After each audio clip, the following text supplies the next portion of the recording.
رب العالمين الصلاة والسلام على رسوله الكريم أما بعد فأعوذ بالله من الشيطان الرجيم بسم الله الرحمن الرحيم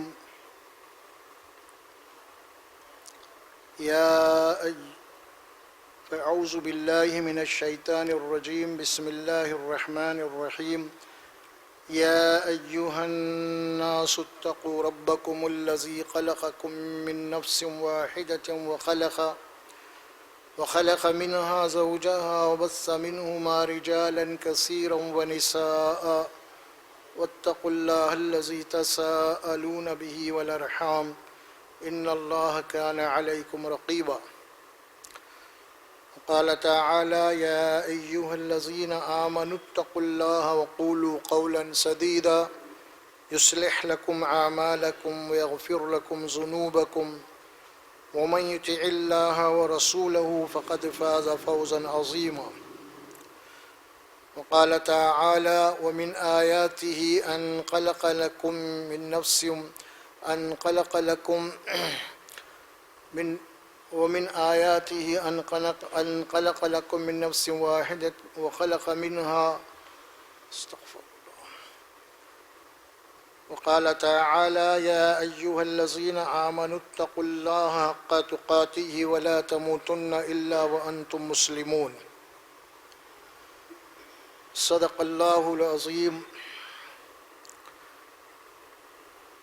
یہ قرآن مجید کے 3 مقامات سے آیات پڑھی گئی ہیں۔ سورہ نساء ہے، سورہ احزاب، سورہ آل عمران۔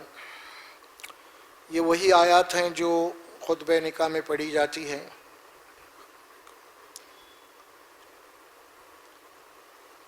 اصلاح معاشرہ سے متعلق جو بیان چل رہا ہے اور وہ نکاح، شادی، اس سے متعلق جو مسلمانوں میں بگاڑ پیدا ہو گیا ہے اس کی اصلاح کی کوشش کی جا رہی ہے الحمدللہ۔ آج بھی گزشتہ نشست میں وہ بات ہوئی، اس کے ماں باقی ہے، وہ حصہ ہے، آج اس کی ہم تکمیل کریں گے انشاءاللہ۔ ترجمہ پہلے ان آیات کا سماعت فرما لیجئے۔ یا ایھا الناس اتقوا ربکم الذی خلقکم من نفس واحدہ، اے انسانوں اپنے رب سے ڈرو، اپنے رب کی نافرمانی سے بچو، جو تمہارا رب ہے جس نے تم کو پیدا کیا۔ الذی خلقکم من نفس واحدہ، ایک نفس سے اللہ ایک نفس کو بنایا، حضرت آدم، اور اسی نفس سے اس کا جوڑا بنایا، اور وَبَثَّ مِنْهُمَا رِجَالًا كَثِيرًا وَنِسَاءً، اور ان دونوں سے اللہ تبارک و تعالیٰ نے زمین کے اوپر کثرت سے مرد اور عورتوں کو پھیلا دیا۔ انسان کی تخلیق کا آغاز اللہ بتا رہے ہیں، یعنی یہ بتا رہے ہیں ان آیت میں، خطبہ نکاح جب پڑھی جاتی ہے تو اس میں سب سے پہلے جو انسان کو بنایا گیا آدم، پھر اس کا جوڑا بنایا گیا، اس جوڑے سے زمین پہ آج جتنے بھی انسان نظر آ رہے ہیں اس ایک جوڑے کی نسل ہے پوری کی پوری۔ یہ بات کہہ کے اللہ یہ بات فرما رہے ہیں بطور انسان ہونے کے،